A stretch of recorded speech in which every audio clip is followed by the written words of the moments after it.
அண்மை செய்தியை பார்த்துக் கொண்டிருக்கிறோம். குட்கா விவகாரத்தில் மேலும் ஒருவரை கைது செய்திருக்கிறது சிபிஐ. அண்மை செய்தியாக பார்த்துக் கொண்டிருக்கிறோம். உணவு பாதுகாப்புத்துறை அலுவலர் சிவக்குமாரை கைது செய்திருக்கிறது சிபிஐ. ஏற்கனவே 5 பேர் கைது செய்யப்பட்டிருக்கும் நிலையில் தற்பொழுது கூடுதலாக மேலும் ஒருவரை சிபிஐ கைது செய்திருக்கிறது. உணவு பாதுகாப்புத்துறை அலுவலர் சிவக்குமாரை கைது செய்திருக்கிறது சிபிஐ காவல்துறை.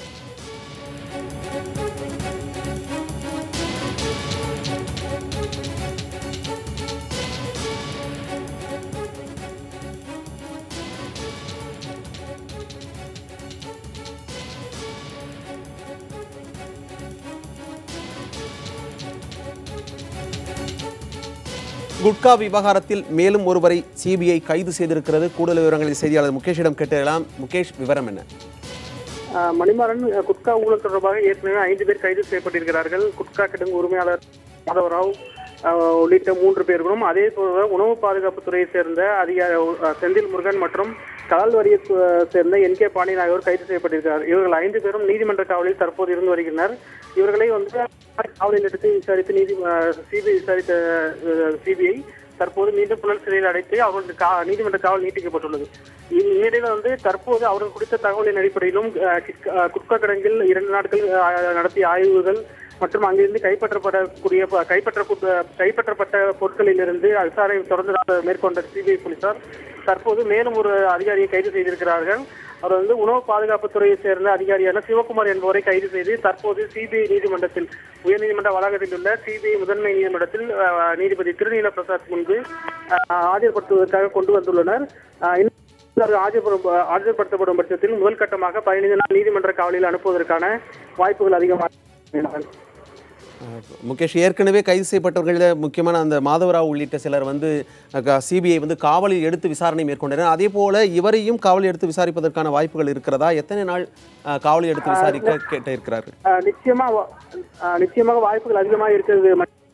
தகவலின் அடிப்படையில் இவர் அக்டோபர் 4ஆம் தேதி வரை நீதிமன்ற காவல் சிவகுமாருக்கு வழங்கி திருநீல பிரசாத் உத்தரவிட்டிருக்கிறார். மீண்டும் அக்டோபர் 4ஆம் தேதி காலை நீதிமன்றத்தில் ஆஜர்படுத்த வேண்டும் அல்லது வீடியோ கான்பரன்சிங் அவருக்கு நீதிமன்ற காவல் நீட்டிக்கப்படுவதற்கான வாய்ப்புகள் இருக்கிறது.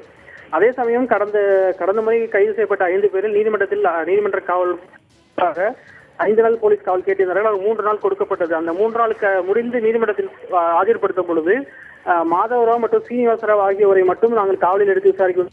மூவரையும் நீதிமன்ற காவலுக்கு அனுப்புவது ஆட்சேபனை என்று சிபிஐ தரப்பில் நீட்டிக்க வேண்டும் என்று கோரிக்கை வைக்கப்பட்டது. அதை ஏற்றுக்கொண்ட நீதிபதி திருநீல பிரசாத் மேலும் 4 நாட்கள் வைத்து விசாரிப்பதற்கு அனுமதி அளித்தார். அதன்படி மாதவராவ் மற்றும் சீனிவாசராவ் மட்டுமே 7 நாட்கள் விசாரணை நடைபெற்றது. தற்போது கைது செய்யப்பட்டு ஆஜர்படுத்தப்பட்டுள்ள சிவக்குமாருக்கு அக்டோபர் 4ஆம் தேதி வரை நீதிமன்ற காவல் வழங்கப்பட்டிருக்கிறது. இடைப்பட்ட காலத்தில் நாளை அல்லது நாளை மறுநாள் இவர்கள் தரப்பில் ஜாமீன் மனு தாக்கல் செய்வதற்கு வாய்ப்பு இருக்கிறது. அதே சமயத்தில் ஜாமீன் மனு தாக்கல் செய்வதற்கு முன்பாக நீதிமன்ற தங்கள் போலீஸ் கஸ்டடியில் எடுத்து விசாரிப்பதற்காக சிபிஐ மனு தாக்கல் செய்வதற்கு வாய்ப்புகள் அதிகமாக இருக்கிறது. கடந்த முறை 5 நாட்கள் கேட்டு 4 நாள் முதல் கட்டமாக கிடைத்த நிலையில் அதற்கு பிறகு 4 நாள் கேட்டு 3 நாள் கிடைத்துள்ளது. எனவே அதன் அடிப்படையில் தற்போது 7 நாட்கள் அதிகமாக கேட்பதற்கான வாய்ப்பு இருக்கிறது. அப்படி 7 நாட்கள் கேட்பதற்கு 5 நாட்களோ அல்லது 5 நாட்கள் கேட்கப்படும் பட்சத்தில் 4 நாட்களோ சிபிஐ காவலில் எடுத்து மேலும் விசாரிப்பதற்கு வாய்ப்பு இருக்கிறது. ஏனென்றால் மாதவராவ் சீனிவாசராவ் ஆகியோர் 2 பேரையும் கைது செய்து நீதிமன்றத்தில் ஆஜர்படுத்தப்பட்ட பொழுது 5 பேர் மொத்தமாக ஆஜர்படுத்தப்பட்டார்கள். அப்பொழுது உணவு பாதுகாப்புத்துறை அதிகாரிகளுக்கும் தொடர்பு இருப்பதாக தெரிய வந்திருக்கிறது. தற்போது அதன் அடிப்படையில் மேலும் ஒரு உணவு பாதுகாப்பு அதிகாரி கைது ஆகியுள்ளார். இதனிடையே மற்ற அரசியல்வாதிகளுக்கும் மற்றும் காவல்துறையினருக்கும் தொடர்பு இருப்பது பற்றியும் விசாரணை நடைபெற்று வருகிறது.